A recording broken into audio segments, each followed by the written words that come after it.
On the mark, 68 here to applaud the Cleveland Browns and new team president Mike Holmgren.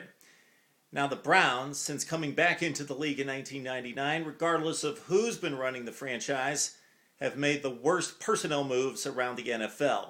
The worst, consistently, by far, top to bottom. Meanwhile, Holmgren, after a stint with the Green Bay Packers, went to Seattle and built a winner. Perennial division champions and a Super Bowl team in 2005.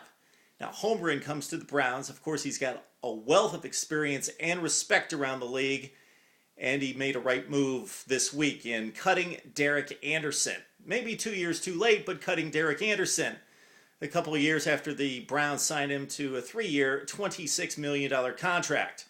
Why? Because he was a Pro Bowl performer in 2007, fired 29 touchdowns. But if you really look into Anderson's performance and those bloated statistics, they came in a handful of games against some really poor defenses, specifically that 51-45 win over Cincinnati in which Anderson fired 5 touchdown passes. Now, the guy does have a cannon, but he's too inconsistent and too inaccurate to be a big-time winner in the NFL. Good move, Holmgren. Another decent move was signing Seneca Wallace. Now, like Anderson, he's not a number one quarterback in the NFL, but he's a really good backup. He's mobile, and he's a polished wide receiver.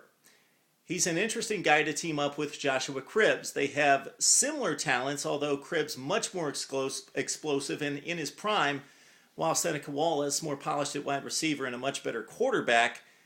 Offensive coordinator Brian Daboll could do some interesting things with these two. Let's see if he can get creative with Cribbs and Wallace.